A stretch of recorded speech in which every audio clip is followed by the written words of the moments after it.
So I shout over to the whoever's behind the bar. Excuse me, do you have a blacksmith around here or anything that I could talk to? I have something I need done. Please stop shouting. What?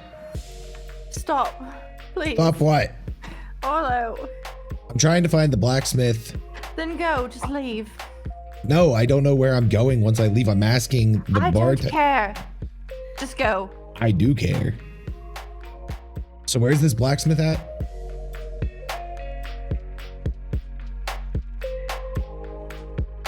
As per last session, Elia, and please give me a Constitution saving throw. Why is she rolling for Constitution? Because she was hammered. Oh yeah. Right. Girl got lit. It's a 3. Oof. Probably fine. It's fine. Baby's first hangover. If you would, I can't do anything right now. that's factual. Also roll me a dexterity saving throw. That is an 18. So you are feeling absolutely miserable, but you do have your faculties about you. You can move around as normal, but you have a very powerful headache, and your gag reflex is currently on a hair trigger for sure. Yay. So when you come down if you come down the stairs, I'm assuming now. Nah, I'm Okay. I'm staying in bed until somebody comes to get me. Okay, then you hear a knock on your door. Please just be quiet. The door opens. Emmerin pokes his head in and goes, "Liar!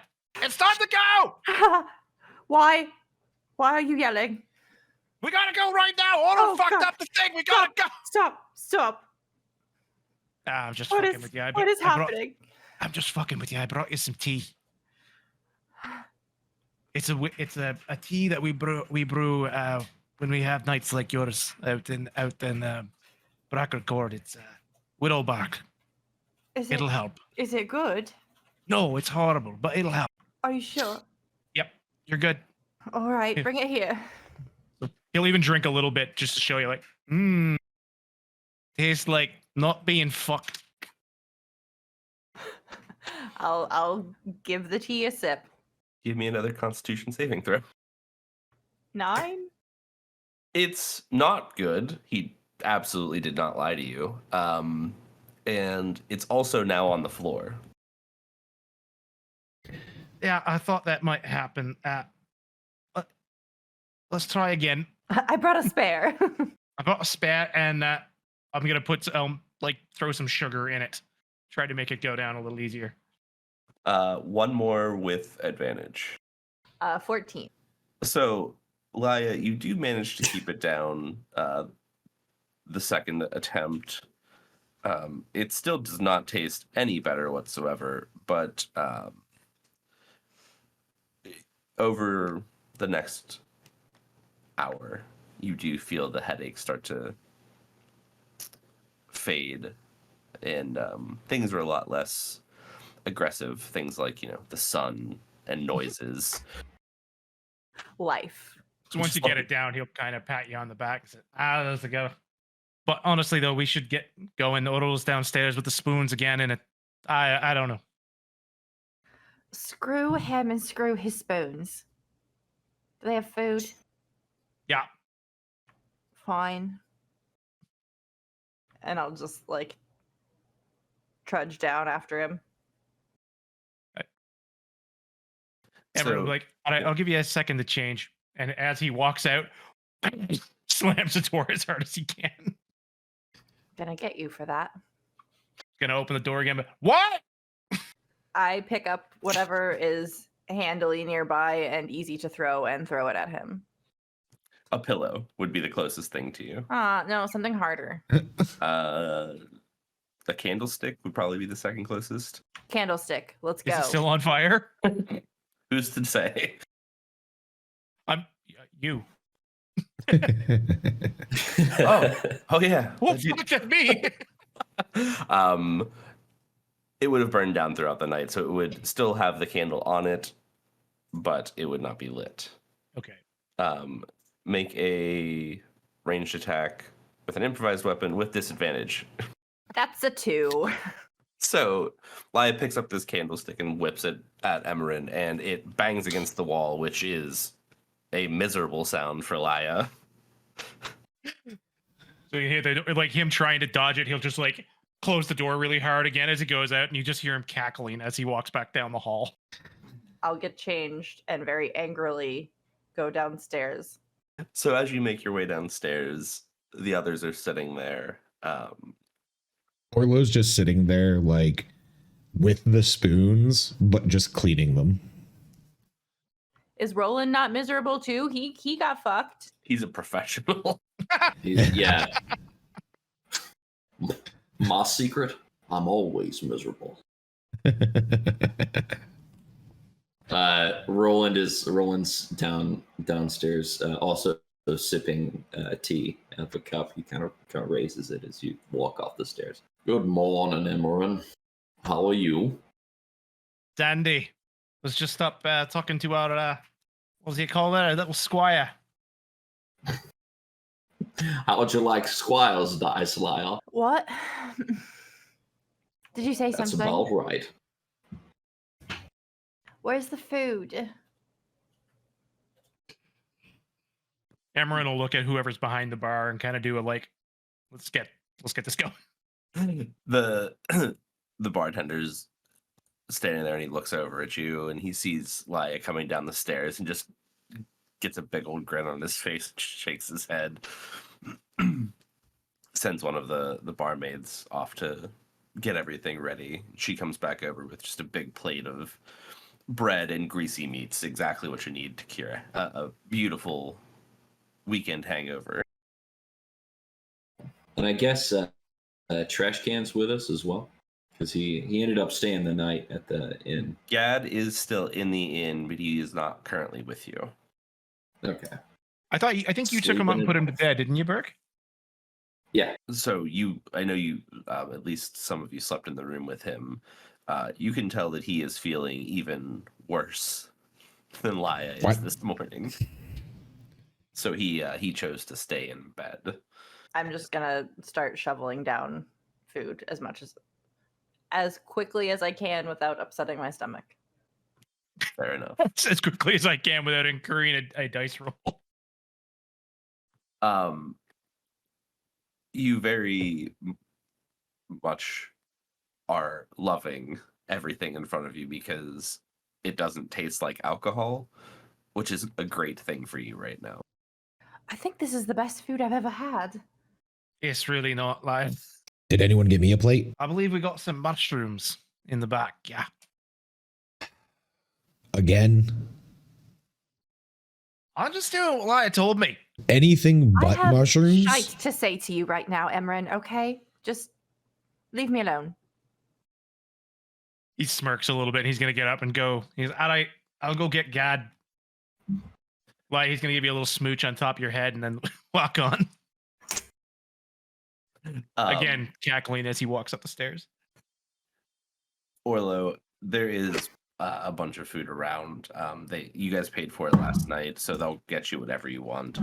They have all kinds of meats and breads and things like that. Nothing fancy at all, mind you. This is still a very small town, but lots of game meat and a lot of wonderful bread products. Just grab like the nearest loaf and start munching on it. You just see Orlo reach over and just grab this whole loaf of bread and just try to start jamming it into his face. Emmerin, as you go upstairs, Gad is just laying across the bed, just absolutely miserable. Can I say I brought up a cup of tea for him too? And Sure, absolutely. I'll make sure it's absolutely loaded with honey or something. As you hand it over to him, he just kind of looks at it and he gets it close to his face and just immediately gags. It's all right. It'll help. Trust me. It tastes all right with the honey in it, and it'll make you feel better. He just kind of like gives me these sad puppy dog eyes. He's like, why? Because it'll make you feel better. And he just kind of Okay, okay. And he just slams it down. I'm gonna plug his nose for him so that he doesn't vomit. It sits in his mouth for a second, and you know how you feed a dog a pill? You just it just There you go. Yeah, plug his nose and start rubbing his throat. and he eventually swallows it, and it's just like. But he does manage to keep it down, and he sits up, and he just like gives you this kind of side-eyed, like, "Why me? I hate life." It's good to see you got to blow off a little bit of steam last night. Are you doing all right? Other than the horrible feeling? And he goes, no, but we're here. Well, at least you're saying a little bit more than you were. So we'll get on the road, get you back to Padstow. Is that right? Padstow? Did I do it? We're in Padstow. Oh, we're in Padstow now? Oh, okay. Sorry. My bad. Sorry, my bad. Looking like, yeah, you know what? I think I had a little bit too much to drink last night myself. He found out that his family left years ago and his house was empty. So that's why he stayed at the inn. See, that was me listening while the recap was going. But yes, his family has left. Most likely, they believe that they went to Braden, and that was the information that you had received from the Town's Guard. Well, Town's Guard Light. All right, well, we'll get you downstairs at the very least, and we'll have a chat with the group. Come on, okay. I'll help him out of bed. He's very reluctant to get his legs underneath of him, and they're kind of very shaky, and he finally stands up and goes, "Oh, okay. I can do it, pal. You can do it." And he kind of just like pats you on the back, and he's like, "Yeah, yep, we're good." He's already doing much better than he was last night. So you managed to get him downstairs, and I presume you would do the same and get him some food. He sees what Lai is eating and begins to also just slam down some horrible food that he thinks is the best thing in the world. Do you want to do anything, Sir Roland, for Max, or any of you for Steve? I don't know if you have any morning rituals. Yeah, Roland normally would go check on Max. Probably first thing before even he got his tea, go out and complain to Max about his headache and brush him down, make sure he made it through the night all right, and get some oats from the stable and put it in a little feed bag or bucket in front of him, make sure the water in the trough is good. After that, breakfast time. So Max is, as always, very thankful, and he kind of just like rubs you on the side of the head with his snout and knowingly knows you are hungover, as you usually are. And he goes about his business, eating and drinking. And yeah, so you have some food. Like I said, the food here is not particularly good, but it is better than some things you've had lately, being on the road as much as you have. Was there anything else you wanted to get to this morning other than just nursing some hangovers? They have like no blacksmith or anything in here. They do have a blacksmith, but his knowledge does not go far past hoes and shovels and axes. Can he put holes in metal? Probably. We need to find this blacksmith. So I shout over to the whoever's behind the bar. Excuse me, do you have a blacksmith around here or anything that I could talk to? I have something I need done. Please stop shouting. What? Stop. Please. Stop what? Orlo. I'm trying to find the blacksmith. Then go. Just leave. No, I don't know where I'm going once I leave. I'm asking the bar. I don't care. Just go. I do care. So where's this blacksmith at? The barman kind of chuckles again at Laya, as he sees this very frequently, especially here. And he looks over at you and kind of just kind of points over and goes, Dundon, he's actually pretty much right next door. Out the door and then right or left? Left. Gotcha. I'm gonna go see this blacksmith if anybody wants to tag along. Laia, you coming? Fuck off. Right then. I would, Orlo, but I have some errands I need to attend to. Have fun. Right on. You need any company, Roland? I don't know if you would be particularly interested. I think you'll find I'm a multifaceted kind of fella. Okay. Is there a church in town that I would have seen? There is a church. It is. You would have passed it on your way in. Where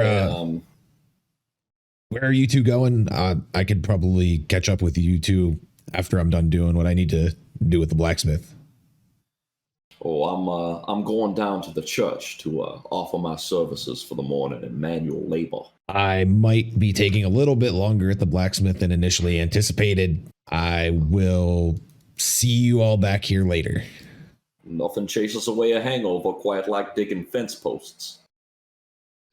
Good thing I don't have a hangover. You're lost. If you say so. Before we leave, I'm going to reach into my pouch again and grab another little bit of this willow bark, put it into some hot water, slam another big spoonful of honey in it and set it in front of Laia and go, drink it fast. There's a lot of honey in there. It'll help. Trust me. I'll just like shoo them away. Think quiet thoughts. I don't think I'm thinking any thoughts right now. Drink the tea. We'll be better. back. You don't have to come back. You can just go. No. Laia, It's fine. you don't mean that. And Roland's gonna like clap her on the shoulder. Please don't touch me. And Roland's gonna head out for the church. Emmerin, you're going with Roland. Yep. And then Orlo, you are heading to the blacksmith. So let's start there. Laia, do you have any plans other than being miserable and sitting and eating? No, that sounds lovely. And drinking tea and water. Very good. Gad's with you too. Gad is with you. He is substantially more hungover than you, though. We will be miserable together and just share some greasy meats and bread in silence. He's very happy to do so. Orlo, you head over. It's not even 2 minutes for you to walk over to the blacksmith. So how do I know it's a blacksmith? It is a big open barn.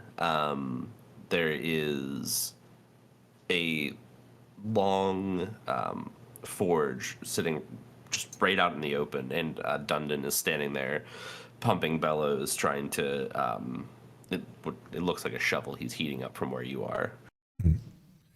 So I just kind of like step into the entranceway and kind of like, if there's a door or a post or something, kind of just like rap on it and make a little bit of noise. It's like, excuse me, Dim Dam. I heard you were the blacksmith in town. And he doesn't even really turn. He acknowledges you and he says, "Yeah, that's me." And it's Dundon. Dundon. Din. Gotcha. Yeah, good enough. Perfect. I just had a really simple job I wanted to ask you. I have these spoons, and I want to keep them safe. I was wondering if you could just like kind of maybe punch a hole in the handle of each of them and maybe run like a piece of leather or something through and hold it all together so I could tie them to my belt. I could probably do that. I got some other things that are a bit more pressing at the moment, but No, you don't understand. This is pressing.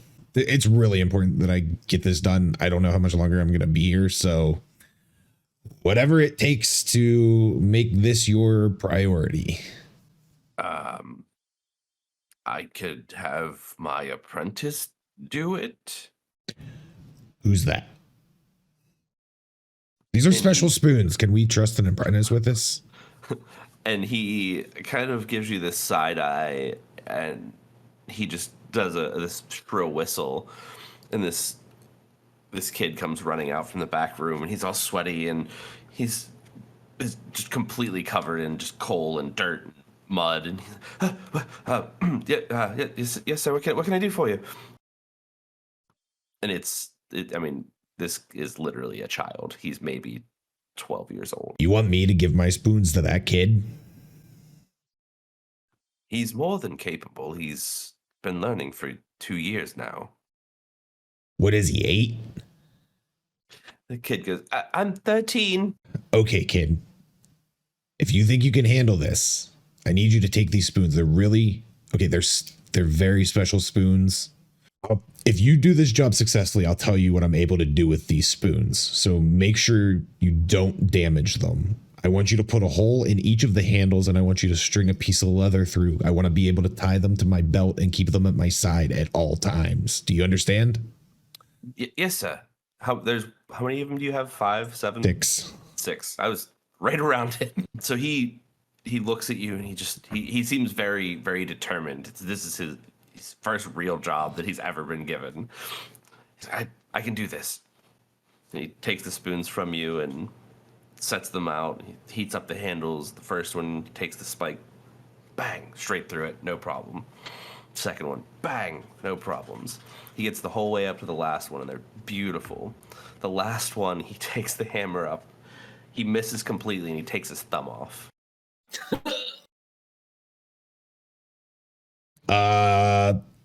Dom, what the fuck? That's the side, not me. Din, I think you have a problem over here. And he looks up, and the boy's just standing there, just staring at his hand. And he runs over and he grabs the kid's hand and he shoves it into the coals to stop the bleeding, and he pulls it up. And he goes, I've got to take care of this. And he picks the kid up and throws him on his shoulder and starts running across town. Okay. So I walk over to the tools because I was paying attention to this kid and it didn't look too difficult. So I'm going to try. Okay, I'll do it myself. There's no one to stop me.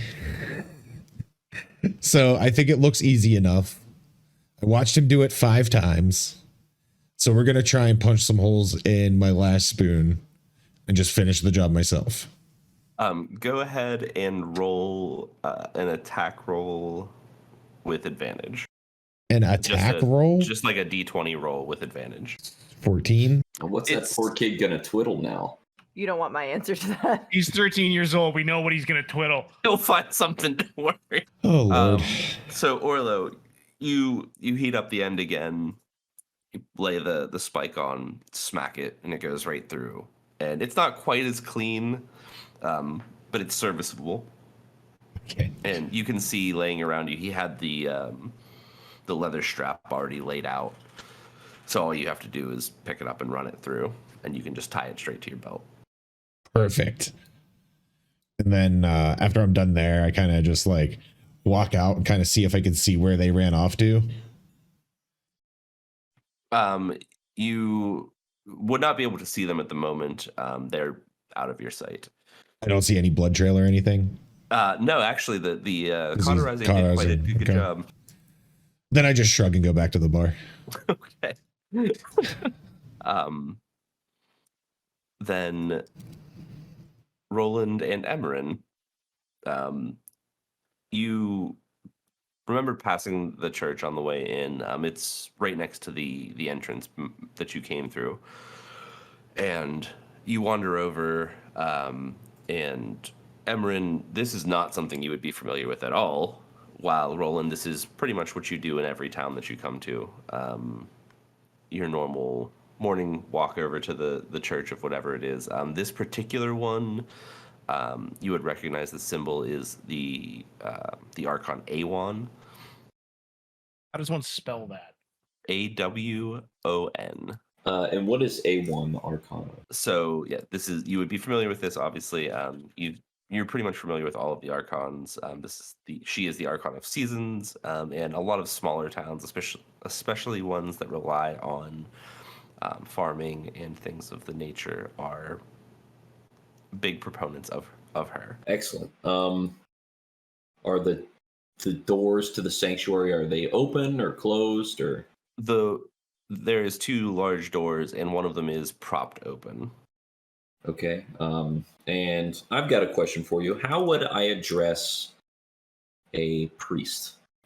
Like sister or father or pastor or preacher or? Father, sister is general, unless you are in,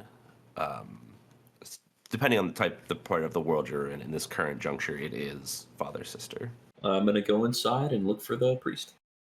Before we do that, Yep. Everyone's like, I got something. I got something for this.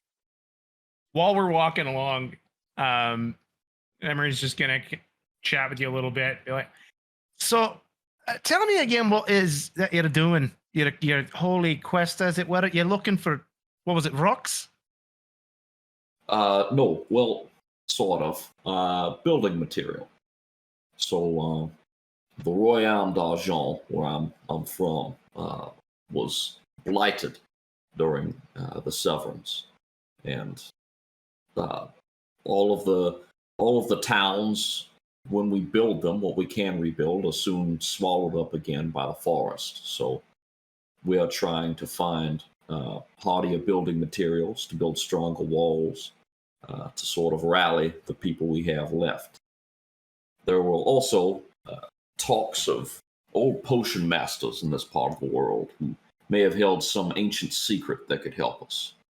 To be honest with you, it always struck me as an act of desperation, but I'm not in charge of things. So my brother Knight came down here with his squire to look for the potion master and try and get some contracts for the building material. He never sent any letters back. He never sent any reports back. It was highly irregular. So I've been sent to check on him.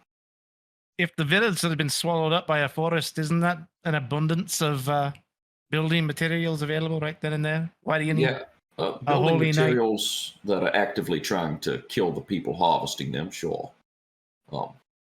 It seems to the powers that be a more pragmatic move to have some non-homicidal building materials shipped into the country.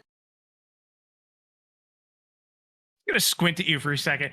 I don't fucking buy this. Can I give him an insight check? Absolutely. I'm horrible at this, but I'm gonna do it anyway.